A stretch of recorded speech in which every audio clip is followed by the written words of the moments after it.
Hi ಎಲ್ರಿಗೂ ನಮಸ್ಕಾರ. Share market in Kannada ಚಾನಲ್ಗೆ ನಿಮಗೆ ಸ್ವಾಗತ. ಮೇ 4ರ ಮಾರ್ಕೆಟ್ ಅಪ್ಡೇಟ್ನ ಅಬ್ಸರ್ವ್ ಮಾಡೋದಾದರೆ ಮಾರ್ಕೆಟ್ನಲ್ಲಿ ಒಳ್ಳೆ ಒಂದು ಪಾಸಿಟಿವ್ ಸೆಂಟಿಮೆಂಟ್ ಇವತ್ತು ನೋಡೋದಕ್ಕೆ ಸಿಕ್ಕಿದೆ. ನಿಫ್ಟಿ 0.5% ಗೇನ್ ಆಯಿತು. 121 ಪಾಯಿಂಟ್ಗಳ ಜಂಪ್ ನಿಫ್ಟಿಯಲ್ಲಿ ನೋಡೋದಕ್ಕೆ ಸಿಕ್ಕಿದೆ. ಸೆನ್ಸೆಕ್ಸ್ ಕೂಡ 0.5% ಇವತ್ತು ಗೇನ್ ಆಯಿತು. ಬ್ಯಾಂಕ್ ನಿಫ್ಟಿಯಲ್ಲಿ ಅಷ್ಟಾಗಿ ಮೊಮೆಂಟಮ್ ಇರಲಿಲ್ಲ. ಫ್ಲಾಟ್ ಆಗಿನೇ ಬ್ಯಾಂಕ್ ನಿಫ್ಟಿ ಕ್ಲೋಸಿಂಗ್ ಅನ್ನು ಕೊಟ್ಟಿದೆ. ಬಟ್ IT ಸೆಕ್ಟರ್ನ ಸ್ಟಾಕ್ಗಳಲ್ಲಿ ಇವತ್ತು ವೀಕ್ನೆಸ್ ನೋಡೋದಕ್ಕೆ ಸಿಕ್ತು. ಆಲ್ಮೋಸ್ಟ್ 1%ನಷ್ಟು IT ಇಂಡೆಕ್ಸ್ ಡೌನ್ ಆಗಿದೆ. ಆಟೋ ಸೆಕ್ಟರ್ನ ಸ್ಟಾಕ್ಗಳಲ್ಲಿ 0.5% ಜಂಪ್ ನೋಡೋದಕ್ಕೆ ಸಿಕ್ಕಿದೆ. ಆಟೋ ಕಂಪನಿಗಳು ಸೇಲ್ಸ್ ಡೇಟಾವನ್ನು ಡಿಕ್ಲೇರ್ ಮಾಡಿದ್ರು. ಏಪ್ರಿಲ್ ತಿಂಗಳಲ್ಲಿ ಮಾರುತಿ ಸುಜುಕಿ, ಟಾಟಾ ಮೋಟಾರ್ಸ್ನ ಕಡೆಯಿಂದ ಸ್ಟ್ರಾಂಗ್ ಸೇಲ್ಸ್ ಡಿಕ್ಲೇರ್ ಆಗಿತ್ತು. ಸೊ ಕೆಲವೊಂದಿಷ್ಟು ಆಟೋ ಸೆಕ್ಟರ್ನ ಸ್ಟಾಕ್ಗಳು ಇವತ್ತು ಪಾಸಿಟಿವ್ ಆಗಿನೇ ಟ್ರೇಡ್ ಆಗಿದೆ. ಬೆಳಗಿನ ಸೆಷನಲ್ಲಿ ನಿಫ್ಟಿ 24,100 ಲೆವೆಲಲ್ಲಿ ಓಪನ್ ಆಗಿತ್ತು. ಅದಾದಮೇಲೆ ಒಂದು ಸ್ಟ್ರಾಂಗ್ ಅಪ್ ಟ್ರೆಂಡ್ ಮಾರ್ಕೆಟ್ನಲ್ಲಿ ನೋಡೋದಕ್ಕೆ ಸಿಕ್ತು. ಎಲೆಕ್ಷನ್ ರಿಸಲ್ಟ್ನ ಅರ್ಲಿ ಟ್ರೆಂಡ್ಸ್ ಬರೋದಕ್ಕೆ ಸ್ಟಾರ್ಟ್ ಆದಾಗ ಮಾರ್ಕೆಟ್ನಲ್ಲಿ ಒಳ್ಳೆ ಒಂದು ಪಾಸಿಟಿವ್ ಮೊಮೆಂಟಮ್ ಇತ್ತು. ಬಟ್ ಆ ಒಂದು ಮೊಮೆಂಟಮ್ ಸಸ್ಟೈನ್ ಆಗೋದು ಕಾಣಿಸ್ಲಿಲ್ಲ. ಮತ್ತೆ 24,100 ಲೆವೆಲಲ್ಲಿ ನಿಫ್ಟಿ ಕ್ಲೋಸಿಂಗ್ ಅನ್ನು ಕೊಟ್ಟಿದೆ. ಬಟ್ ಸ್ಟಿಲ್ ಒಂದು ಪಾಸಿಟಿವ್ ನೋಟ್ನಲ್ಲಿ ನಿಫ್ಟಿ ಕ್ಲೋಸ್ ಆಯಿತು. ಬಟ್ ಮಾರ್ಕೆಟ್ ಅವರ್ಸ್ನ ನಂತರ ಒಂದು ನೆಗೆಟಿವ್ ನ್ಯೂಸ್ ನೋಡೋದಕ್ಕೆ ಸಿಕ್ತು. US ವಾರ್ಶಿಪ್ಗಳ ಮೇಲೆ ಅಟ್ಯಾಕ್ ಆಗಿದೆ ಅನ್ನುವಂಥ ಒಂದು ರಿಪೋರ್ಟ್ ಬರ್ತಿದೆ. ಸ್ಟೇಟ್ ಆಫ್ ಹಾರ್ಮೋಸ್ನಲ್ಲಿ US ಒಂದು ಕಡೆಯಿಂದ ಬ್ಲಾಕೇಡನ್ನು ಕ್ರಿಯೇಟ್ ಮಾಡ್ತಿದೆ. ಹಾಗೆಯೇ ಅವರು ಸ್ವಲ್ಪ ಮಟ್ಟಿಗೆ ಇರಾನ್ನ ಬಾರ್ಡರ್ಗೆ ಎಂಟರ್ ಆಗಿರುವಂಥ ಚಾನ್ಸಸ್ ಇದೆ. ಆ ಒಂದು ಸಂದರ್ಭದಲ್ಲಿ ಇರಾನ್ ಮಿಸೈಲ್ ಅಟ್ಯಾಕ್ಗಳನ್ನು ಮಾಡಿದರೆ ಸೊ 2 US ವಾರ್ಶಿಪ್ನ ಮೇಲೆ ಅಟ್ಯಾಕ್ ಆಗಿದೆ ಅನ್ನುವಂಥ ರಿಪೋರ್ಟ್ ಇದೆ. ಸೊ ಈಗ US ಮತ್ತೆ ಏನಾದರೂ ಪ್ರತಿದಾಳಿಯನ್ನು ಮಾಡಿದ್ರೆ ಈ ಒಂದು ಸಿಚುವೇಶನ್ಸ್ ಇನ್ನಷ್ಟು ಕ್ರಿಟಿಕಲ್ ಆಗ್ತಾ ಹೋಗುತ್ತೆ. ಆ ರೀತಿಯ ನ್ಯೂಸ್ ನೈಟ್ನಲ್ಲಿ ಬರೋದಕ್ಕೆ ಸ್ಟಾರ್ಟ್ ಆದರೆ ನಾಳೆ ಮಾರ್ಕೆಟ್ಗಳಲ್ಲಿ ವೀಕ್ನೆಸ್ ನೋಡೋದಕ್ಕೆ ಸಿಗ್ಬೋದು. Already US stock futures fall ಆಗಿದೆ. ಕ್ರೂಡ್ ಪ್ರೈಸಸ್ ಸಡನ್ ಆಗಿ 5%ನಷ್ಟು ಜಂಪ್ ಕೂಡ ಆಯಿತು. ಸೊ ನ್ಯೂಸ್ ಯಾವ ರೀತಿಯಲ್ಲಿ ಬರೋದಕ್ಕೆ ಸ್ಟಾರ್ಟ್ ಆಗುತ್ತೆ ಆ ರೀತಿಯಲ್ಲಿ ಮಾರ್ಕೆಟ್ನಲ್ಲಿ ರಿಯಾಕ್ಷನ್ ಕೂಡ ನೋಡೋದಕ್ಕೆ ಸಿಗುತ್ತೆ. ನೋಡಬೇಕಾಗುತ್ತೆ ಯಾವ ರೀತಿಯ ಒಂದು ಡೆವಲಪ್ಮೆಂಟ್ಸ್ ಆಗುತ್ತೆ, ಈ ಒಂದು ನ್ಯೂಸ್ ಕನ್ಫರ್ಮ್ ಆಗುತ್ತಾ ಅಂತ. ಸದ್ಯಕ್ಕೆ ಇದು ರಿಪೋರ್ಟ್ ಆಗಿರುತ್ತೆ. ನಿಫ್ಟಿಯ ಟಾಪ್ ಗೇನರ್ಸ್ ಮತ್ತು ಲೂಸರ್ಸನ್ನು ಅಬ್ಸರ್ವ್ ಮಾಡಿದಾಗ ಅದಾನಿ ಗ್ರೂಪ್ನ ಸ್ಟಾಕ್ಗಳು ಇವತ್ತು ಟಾಪ್ ಗೇನರ್ಸ್ ಆಗಿತ್ತು. Adani Ports, Adani Enterprises strong ಆಗಿ ಗೇನ್ ಆಗಿದೆ. ಗುರುವಾರದ ದಿನ ಎರಡೂ ಕಂಪನಿಗಳು ತಮ್ಮ ರಿಸಲ್ಟ್ಸನ್ನು ಡಿಕ್ಲೇರ್ ಮಾಡಿದ್ರು. ಅದಾನಿ ಎಂಟರ್ಪ್ರೈಸಸ್ ಈ ಕ್ವಾರ್ಟರ್ನಲ್ಲಿ ಲಾಸನ್ನು ಡಿಕ್ಲೇರ್ ಮಾಡಿದ್ರು. ಬಟ್ ಇದು ಒನ್ ಟೈಮ್ ಲಾಸ್ ಆಗಿರುತ್ತೆ. ಟ್ಯಾಕ್ಸಸ್ ಇನ್ಕ್ರೀಸ್ ಆಗಿರೋದ್ರಿಂದ ಈ ರೀತಿಯ ಇಂಪ್ಯಾಕ್ಟ್ ಆಗಿದೆ ಅಂತ ಬ್ರೋಕರೇಜಸ್ಗಳು ಒಂದು ಕವರೇಜನ್ನು ಕೊಟ್ಟಿದ್ದಾರೆ. ಆ ರೀಸನ್ನಿಂದ ಅದಾನಿ ಎಂಟರ್ಪ್ರೈಸಸ್ ಸ್ಟ್ರಾಂಗ್ ಆಗಿ ಗೇನ್ ಆಗಿದೆ. ಅದಾನಿ ಪೋರ್ಟ್ಸ್ ರಿಸಲ್ಟ್ಸ್ ಸ್ಟ್ರಾಂಗ್ ಆಗಿತ್ತು. ಹಾಗೆ ವಾಲ್ಯೂಮ್ನಲ್ಲಿ ಕೂಡ ಒಳ್ಳೆ ಒಂದು ಗ್ರೋತ್ ನೋಡೋದಕ್ಕೆ ಸಿಕ್ಕಿತ್ತು.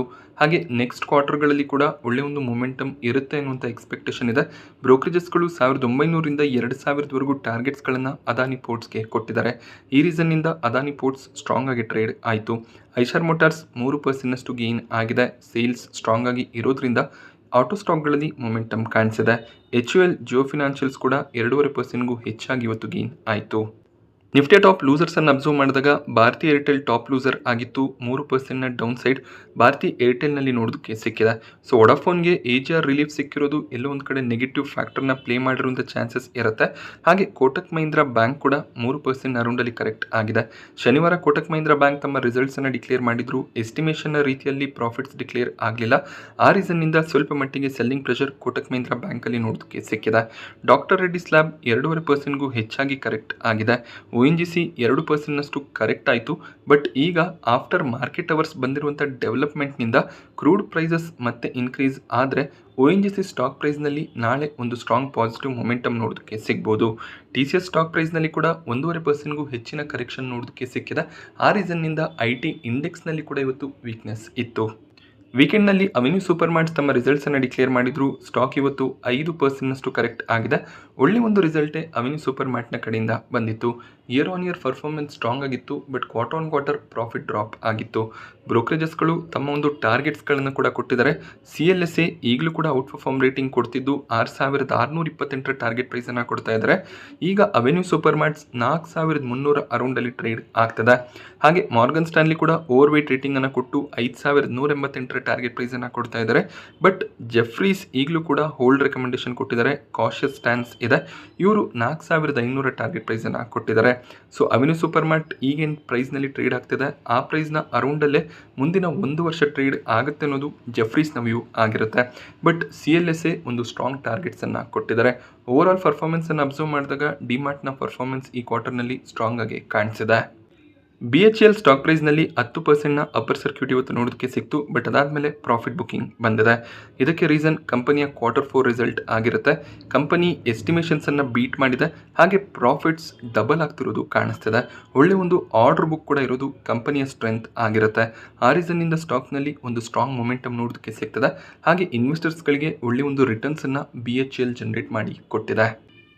ಸೊ ವೆಸ್ಟ್ ಬೆಂಗಾಲ್ನಲ್ಲಿ ಸಾಕಷ್ಟು ಎಕ್ಸಿಟ್ ಪೋಲ್ಗಳು BJPಯ ವಿಕ್ಟ್ರಿಯನ್ನು ಪ್ರೆಡಿಕ್ಟ್ ಮಾಡಿದ್ರು. ಅದೇ ರೀತಿಯಲ್ಲಿ BJP ಅಧಿಕಾರವನ್ನು ಪಡ್ಕೊಳ್ಳುವತ್ತ ಹೋಗ್ತಿದೆ. ಸೊ ಸಾಕಷ್ಟು ಸೀಟ್ಗಳಲ್ಲಿ BJP ಲೀಡ್ ಮಾಡ್ತಿದೆ. ಈ ರೀಸನ್ನಿಂದ ವೆಸ್ಟ್ ಬೆಂಗಾಲ್ ಫೋಕಸ್ಡ್ ಕಂಪನಿಗಳೇನಿದೆ, ವೆಸ್ಟ್ ಬೆಂಗಾಲ್ನಲ್ಲಿ ಹೆಚ್ಚಿನ ಬಿಸ್ನೆಸ್ ಮಾಡ್ತಿರುವಂಥ ಕಂಪನಿಗಳು, ವೆಸ್ಟ್ ಬೆಂಗಾಲ್ನಲ್ಲಿ ಹೆಡ್ ಕ್ವಾರ್ಟರ್ಸ್ ಹೊಂದಿರುವಂಥ ಕಂಪನಿಗಳು, ಅಲ್ಲಿ ಇನ್ಫ್ರಾ ಪ್ರಾಜೆಕ್ಟ್ಸ್ಗಳನ್ನು ಮಾಡ್ತಿರುವಂಥ ಕಂಪನಿಗಳು, ಆ ರೀತಿಯ ಸ್ಟಾಕ್ಗಳಲ್ಲಿ ಮೊಮೆಂಟಮ್ ನೋಡೋದಕ್ಕೆ ಸಿಕ್ಕಿದೆ. ಸೊ ಸೆಂಟ್ರಲ್ ಗೌರ್ಮೆಂಟ್ನಲ್ಲಿ ಅಧಿಕಾರ ಹೊಂದಿರುವಂಥ ಪಕ್ಷ ರಾಜ್ಯವನ್ನು ಕಂಟ್ರೋಲ್ಗೆ ತಗೊಂಡಾಗ ಆ ರಾಜ್ಯದಲ್ಲಿ ಹೆಚ್ಚಿನ ಡೆವಲಪ್ಮೆಂಟ್ಸ್ ಆಗ್ಬೋದು ಅನ್ನುವಂಥ ಒಂದು ಹೋಪ್ ಇರುತ್ತೆ. ಆ ಹೋಪ್ನ ಬೇಸಿಸ್ ಮೇಲೆ ಈ ಸ್ಟಾಕ್ಗಳು ಪಾಸಿಟಿವ್ ಆಗಿ ಟ್ರೇಡ್ ಆಗಿದೆ. ಹಾಗೆ ಸನ್ ಟಿವಿ ಸ್ಟಾಕ್ ಪ್ರೈಸ್ನಲ್ಲಿ 6% ಅರೌಂಡಲ್ಲಿ ಕರೆಕ್ಷನ್ ನೋಡೋದಕ್ಕೆ ಸಿಕ್ಕಿದೆ. ಸನ್ ಟಿವಿ DMK ಓನರ್ಶಿಪ್ ಇರುವಂಥ ಒಂದು ಕಂಪನಿ ಆಗಿರುತ್ತೆ. ಸೊ DMK ಪಕ್ಷ ಅಧಿಕಾರಕ್ಕೆ ಬರ್ಬೋದು ಅನ್ನೋದು ಒಪಿನಿಯನ್ ಆಗಿತ್ತು. ಬಟ್ ವಿಜಯ್ ಅವರ TVK ಅಧಿಕಾರಕ್ಕೆ ಬರ್ತಿರೋದು ಕಾಣಿಸ್ತಿದೆ. ಸೆಂಟಿಮೆಂಟ್ ನೆಗೆಟಿವ್ ಆಗ್ಬೋದು ಅನ್ನುವಂಥ ರೀಸನ್ನಿಂದ ಸನ್ ಟಿವಿ ಸ್ಟಾಕ್ ಪ್ರೈಸ್ನಲ್ಲಿ ವೀಕ್ನೆಸ್ ನೋಡೋದಕ್ಕೆ ಸಿಕ್ಕಿದೆ. ಈ ಒಂದು ಟ್ರೆಂಡ್ ಆಲ್ಮೋಸ್ಟ್ ಎಲ್ಲ ಸ್ಟೇಟ್ಗಳಲ್ಲಿ ನೋಡೋದಕ್ಕೆ ಸಿಗುತ್ತೆ. ಸೊ ಆಂಧ್ರ ಪ್ರದೇಶನಲ್ಲಿ ಚಂದ್ರಬಾಬು ನಾಯ್ಡು ಅವರು ಅಧಿಕಾರಕ್ಕೆ ಬಂದಾಗ ಅವರು ಇನ್ವೆಸ್ಟ್ ಮಾಡಿದಂಥ ಅಥವಾ ಅವರ ಓನರ್ಶಿಪ್ ಇರುವಂಥ ಸ್ಟಾಕ್ಗಳು ಸ್ಟ್ರಾಂಗ್ ಆಗಿ ಪರ್ಫಾರ್ಮ್ ಮಾಡಿತ್ತು. ಬಿಹಾರದಲ್ಲಿ NDA ಗೌರ್ಮೆಂಟ್ ಬಂದಾಗ ಅಲ್ಲೂ ಕೂಡ ಅಷ್ಟೇ ಬಿಹಾರ್ ಫೋಕಸ್ಡ್ ಕಂಪ್ನಿಗಳೇನಿತ್ತು ಆ ಸ್ಟಾಕ್ಗಳಲ್ಲಿ ಮೊಮೆಂಟಮ್ ಬಂದಿತ್ತು. ಸೊ ಈ ರೀತಿಯ ಮೊಮೆಂಟಮ್ ಎಕ್ಸ್ಪೆಕ್ಟೆಡ್ ಇರುತ್ತೆ. ವೇದಾಂತ ಸ್ಟಾಕ್ ಪ್ರೈಸ್ನಲ್ಲಿ 8.5%ನ ಜಂಪ್ ಇವತ್ತು ನೋಡೋದಕ್ಕೆ ಸಿಕ್ಕಿದೆ. ಗುರುವಾರದ ದಿನ ಡಿಮರ್ಜರ್ ಎಕ್ಸ್ ಡೇಟ್ ಇತ್ತು. ಸ್ಟಾಕ್ ಪ್ರೈಸ್ನಲ್ಲಿ ಅಡ್ಜಸ್ಟ್ಮೆಂಟ್ ನೋಡೋದಕ್ಕೆ ಸಿಕ್ಕಿತ್ತು. ಇವತ್ತು ಸ್ಟಾಕ್ ಸ್ಟ್ರಾಂಗ್ ಆಗಿ ಟ್ರೇಡ್ ಆಗಿದೆ. ಹಾಗೆ ಕಮೆಂಟ್ ಬಾಕ್ಸಲ್ಲಿ ಸಾಕಷ್ಟು ಜನ ಕಮೆಂಟ್ ಮಾಡಿದ್ರಿ, ಈಗ ನಾನು ವೇದಾಂತ ಶೇರ್ಗಳನ್ನು ಪರ್ಚೇಸ್ ಮಾಡಿದ್ರೆ ನನಗೆ ಡಿಮರ್ಜ್ಡ್ ಎಂಟಿಟಿಯ 4 ಶೇರ್ಗಳು ಸಿಗುತ್ತಾ ಅಂತ. ಸೊ ಆ ರೀತಿಯಲ್ಲಿ ಆಗೋದಿಲ್ಲ. ರೆಕಾರ್ಡ್ ಡೇಟ್ಗೂ ಮುಂಚೆ ನೀವು ಶೇರ್ಗಳನ್ನು ಪರ್ಚೇಸ್ ಮಾಡಿರಬೇಕಾಗಿತ್ತು. ಆಲ್ರೆಡಿ ಪ್ರೈಸ್ ಅಡ್ಜಸ್ಟ್ಮೆಂಟ್ ಆಗಿರೋದ್ರಿಂದ ಅಡಿಷ್ನಲ್ 4 ಶೇರ್ಗಳು ನಿಮಗೆ ಸಿಗೋದಿಲ್ಲ. ಸೊ ಯಾರೆಲ್ಲ ಶೇರ್ಸ್ಗಳನ್ನು ಏಪ್ರಿಲ್ 30ಕ್ಕೂ ಮುಂಚೆ ಬೈ ಮಾಡಿ ಓನ್ ಮಾಡ್ತಿದ್ರು ಅವ್ರಿಗೆ ಅಡಿಷ್ನಲ್ 4 ಶೇರ್ಗಳು ಕ್ರೆಡಿಟ್ ಆಗುತ್ತೆ. ಸೊ ವೇದಾಂತ ತಮ್ಮ ಬಿಸ್ನೆಸ್ಸನ್ನು 5 ಡಿಫ್ರೆಂಟ್ ಎಂಟಿಟಿಯಾಗಿ ಡಿಮರ್ಜ್ ಮಾಡ್ತಿದ್ದಾರೆ. ಸೊ ವೇದಾಂತದ ಜಿಂಕ್ ರಿಲೇಟೆಡ್ ರೆಸಿಡ್ಯೂಯಲ್ ಬಿಸ್ನೆಸ್ ಏನಿದೆ ಅದು ಈಗ ವೇದಾಂತ ಬಳಿಯಲ್ಲಿ ಉಳ್ಕೊಳ್ಳುತ್ತೆ. So oil and gas business ಆಗಿರ್ಬೋದು, ಸ್ಟೀಲ್ ಬಿಸ್ನೆಸ್, ಅಲ್ಯೂಮಿನಿಯಂ ಬಿಸ್ನೆಸ್, ಇದೆಲ್ಲ ಸಪ್ರೇಟ್ ಎಂಟಿಟಿಯಾಗಿ ಮಾರ್ಕೆಟ್ನಲ್ಲಿ ಲಿಸ್ಟ್ ಆಗುತ್ತೆ. ಸೊ ಮೇ ಬಿ ಜೂನ್ ಮಧ್ಯದಲ್ಲಿ ಈ ಒಂದು ಲಿಸ್ಟಿಂಗ್ ನೋಡೋದಕ್ಕೆ ಸಿಗ್ಬೋದು. ಯಾವುದೇ ಒಂದು ಕಂಪನಿ ಡಿಮರ್ಜರನ್ನು ಮಾಡಿದಾಗ 4 ರಿಂದ 6 ವಾರದ ಸಮಯವನ್ನು ಡಿಮರ್ಜರ್ಗೆ ತಗೋತಾರೆ. ಸಿಮನ್ ಸ್ಟಾಕ್ ಪ್ರೈಸ್ನಲ್ಲಿ ಇವತ್ತು 1%ನ ಜಂಪ್ ನೋಡೋದಕ್ಕೆ ಸಿಕ್ಕಿದೆ. ಬೆಳಿಗ್ಗೆ ಸ್ಟಾಕ್ ಆಲ್ಮೋಸ್ಟ್ 3%ನಷ್ಟು ಗೇನ್ ಆಗಿತ್ತು. ಇದಕ್ಕೆ ರೀಸನ್ ರೈಲ್ವೇಸ್ನ ಕಡೆಯಿಂದ ರೈಲ್ ಕಾಂಪೋನೆಂಟ್ಸ್ ಆರ್ಡರ್ನ ಕಂಪನಿ ಪಡ್ಕೊಂಡಿದ್ದಾರೆ. 1825 ಕೋಟಿಯ ಆರ್ಡರ್ ಕಂಪನಿಗೆ ಸಿಕ್ಕಿದೆ. ಬೋಗೀಸ್, ಟ್ರಾಕ್ಷನ್ ಮೋಟಾರ್ಸ್ ಹಾಗೆ ಗೇರ್ ಬಾಕ್ಸ್ ಆರ್ಡರ್ ಕಂಪನಿಗೆ ಸಿಗ್ತದೆ. ಸೊ ಟೋಟಲ್ ಆರ್ಡರ್ ಬುಕ್ 42,250 ಕೋಟಿ ನೋಡೋದಕ್ಕೆ ಸಿಗುತ್ತೆ. ಒಂದು ಸ್ಟ್ರಾಂಗ್ ಆರ್ಡರ್ ಬುಕ್ಕನ್ನು ಸಿಮನ್ಸ್ ಮೇಂಟೈನ್ ಮಾಡ್ತಿದ್ದಾರೆ. ಈ ರೀತಿಯ ಆರ್ಡರ್ಸ್ ಲಾಂಗ್ ಟರ್ಮ್ನಲ್ಲಿ ಖಂಡಿತವಾಗ್ಲೂ ಪಾಸಿಟಿವ್ ಆಗುತ್ತೆ. ಸೊ ವೊಡಾಫೋನ್ ಐಡಿಯಾಗೆ ಡಾಟ್ನ ಕಡೆಯಿಂದ AGR ಡ್ಯೂಸ್ ಸಿಕ್ಕಿದೆ. ನಿನ್ನೆ ವಿಡಿಯೋನಲ್ಲಿ ಕೂಡ ಈ ಒಂದು ನ್ಯೂಸನ್ನು ಕವರ್ ಮಾಡಿದ್ದೆ. ಈ ಒಂದು ನ್ಯೂಸ್ ವೊಡಾಫೋನ್ಗೆ ನೆಗೆಟಿವ್ ಆಗ್ಬೋದು ಅನ್ನುವಂಥ ಒಪಿನಿಯನ್ ಇತ್ತು. ಯಾಕೆಂದರೆ 50% AGR ಡ್ಯೂಸ್ ಸಿಗ್ಬೋದು ಅನ್ನುವಂಥ ಎಕ್ಸ್ಪೆಕ್ಟೇಷನ್ ಇದೆ ಅನ್ನುವಂಥ ರಿಪೋರ್ಟ್ ಬಂದಿತ್ತು. ಬಟ್ ಕೇವಲ 27%ನ AGR ರಿಲೀಫ್ ಸಿಕ್ಕಿದೆ. ಬಟ್ ಸ್ಟಿಲ್ ಸ್ಟಾಕ್ ಇವತ್ತು 3%ನಷ್ಟು ಗೇನ್ ಆಗಿದೆ. ಸೊ ಸಿಕ್ಕಿರುವಂಥ ರಿಲೀಫೇ ಸಾಕು ಅನ್ನುವಂಥ ಒಂದು ಒಪಿನಿಯನ್ ಇನ್ವೆಸ್ಟರ್ಸ್ಗಳ ಕಡೆಯಿಂದ ಬಂದಿದೆ. ಬೆಳಗ್ಗೆ ಸ್ಟಾಕ್ ಇನ್ನೂ ಪಾಸಿಟಿವ್ ಆಗಿ ಟ್ರೇಡ್ ಆಗ್ತಿತ್ತು. ಬಟ್ ಅದಾದಮೇಲೆ ಸ್ವಲ್ಪ ಮಟ್ಟಿಗೆ ಪ್ರಾಫಿಟ್ ಬುಕ್ಕಿಂಗ್ ಬಂದಿದೆ. ಸೊ ವೊಡಾಫೋನ್ ಐಡಿಯಾದಲ್ಲಿ ಇನ್ನೂ ಕೂಡ ಸಾಕಷ್ಟು ಡ್ಯೂಸ್ ಪೆಂಡಿಂಗ್ ಇದೆ. ಅದು ಕೇವಲ AGR ಡ್ಯೂಸ್ ಮಾತ್ರ ಅಲ್ಲ, ಇವರು 5G ಸ್ಪೆಕ್ಟ್ರಮ್ಗಳನ್ನು ಕೂಡ ಅಕ್ವೈರ್ ಮಾಡ್ಕೊಂಡಿದ್ದಾರೆ. ಆ 5G ಸ್ಪೆಕ್ಟ್ರಮ್ ರಿಲೇಟೆಡ್ ಡ್ಯೂಸನ್ನು ಕೂಡ ಮುಂದಿನ 3 ವರ್ಷದಲ್ಲಿ ಇವರು ಪೇ ಮಾಡಬೇಕಾಗತ್ತೆ. ಸೊ ಏನೆಲ್ಲ ರೆವಿನ್ಯೂಸ್ ಸಬ್ಸ್ಕ್ರೈಬರ್ಸ್ಗಳ ಕಡೆಯಿಂದ ಬರ್ತಿದೆ ಅದಷ್ಟು ಕೂಡ ಎಕ್ಸ್ಪೆನ್ಸಸ್ ಆಗಿ ಡ್ಯೂಗಳಿಗೆ ಹೋದಾಗ ಕಂಪನಿ ಲಾಸನ್ನೇ ಡಿಕ್ಲೇರ್ ಮಾಡ್ತಾ ಹೋಗ್ತಾರೆ. ಈ ಒಂದು ಟ್ರೆಂಡ್ ಮುಂದಿನ 3 ವರ್ಷ ಕೂಡ ಕಂಟಿನ್ಯೂ ಆಗುವಂಥ ಚಾನ್ಸಸ್ ಇರುತ್ತೆ. ಆದ್ದರಿಂದ ಸ್ಟಾಕ್ ಪ್ರೈಸ್ನಲ್ಲಿ ಅಷ್ಟೊಂದು ರಾಕೆಟ್ ಮೂಮೆಂಟಮ್ ಬರುವಂಥ ಚಾನ್ಸಸ್ ಇರೋದಿಲ್ಲ. ಪಾಸಿಟಿವ್ ನ್ಯೂಸ್ಗಳಿಂದ ಸ್ಟಾಕ್ ಗೇನ್ ಆಗ್ತಾ ಹೋಗುತ್ತೆ. ಬಟ್ 13-14ರ ಲೆವೆಲ್ಗೆ ಹೋದಾಗ ಮತ್ತೆ ಪ್ರಾಫಿಟ್ ಬುಕ್ಕಿಂಗ್ ಬರುತ್ತೆ. ಯಾವಾಗ ಕಂಪನಿ ಪ್ರಾಫಿಟ್ಸನ್ನು ಡಿಕ್ಲೇರ್ ಮಾಡ್ತಾ ಹೋಗ್ತಾರೆ ಆಗ ಸ್ಟಾಕ್ನಲ್ಲಿ ಸ್ಟ್ರಾಂಗ್ ಮೊಮೆಂಟಮ್ ಬರ್ಬೋದು. ಅದರ ಚಾನ್ಸಸ್ ಸದ್ಯಕ್ಕೆ ಕಡಿಮೆ ಕಾಣಿಸ್ತಿದೆ. IPOಗಳ ವಿಚಾರಕ್ಕೆ ಬಂದಾಗ ಆನ್ EMI ಟೆಕ್ನಾಲಜಿನ 2ನೇ ದಿನದ ಸಬ್ಸ್ಕ್ರಿಪ್ಷನ್ ಎಂಡ್ ಆಯಿತು. 2ನೇ ದಿನ QIB ಕ್ಯಾಟಗರಿ 1.5 ಟೈಮ್ ಸಬ್ಸ್ಕ್ರೈಬ್ ಆಗಿದ್ರೆ HNI ಕ್ಯಾಟಗರಿ ಕೇವಲ 0.5 ಟೈಮ್ ಸಬ್ಸ್ಕ್ರೈಬ್ ಆಗ್ತದೆ. ರಿಟೇಲ್ ಕ್ಯಾಟಗರಿಯಲ್ಲಿ ತುಂಬ ನೀರಸ ಪ್ರದರ್ಶನ ಅಂತ ಹೇಳ್ಬೋದು. ಕೇವಲ 0.17 ಟೈಮ್ ಮಾತ್ರ ಈ IPO ಸಬ್ಸ್ಕ್ರೈಬ್ ಆಗಿದೆ. ಪ್ರೀಮಿಯಮ್ಸ್ ಕಡಿಮೆ ಆಗ್ತಾ ಬರ್ತಿದೆ. ₹1.50 ಪ್ರೀಮಿಯಂ ಇದೆ. ಹೆಚ್ಚಿನ ಲಿಸ್ಟಿಂಗ್ ಗೇನ್ನ ಎಕ್ಸ್ಪೆಕ್ಟೇಷನ್ ಇರೋದಿಲ್ಲ. ಸೊ ಈಗ ಇರಾನ್ ಮತ್ತು US ನಡುವೆ ಕಾನ್ಫ್ಲಿಕ್ಟ್ ಸ್ಟಾರ್ಟ್ ಆಯಿತು ಅಂದರೆ ಗ್ರೇ ಮಾರ್ಕೆಟ್ ಪ್ರೀಮಿಯಂ ನೆಗೆಟಿವ್ ಆಗುವಂಥ ಚಾನ್ಸಸ್ಗಳು ಕೂಡ ಇರುತ್ತೆ. ನಾಳೆ ಮೇ 5 ಸಬ್ಸ್ಕ್ರೈಬ್ ಮಾಡ್ಕೊಳ್ಳೋದಕ್ಕೆ ಕೊನೆ ದಿನ ಆಗಿರುತ್ತೆ.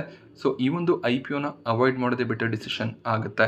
ಸೊ ಈಗ ಸದ್ಯಕ್ಕೆ 0.6 ಟೈಮ್ನ ಸಬ್ಸ್ಕ್ರಿಪ್ಷನ್ ಇದೆ. ನಾಳೆ QIBs ಕಂಪ್ಲೀಟಾಗಿ ಸಬ್ಸ್ಕ್ರೈಬ್ ಮಾಡ್ತಾರೆ.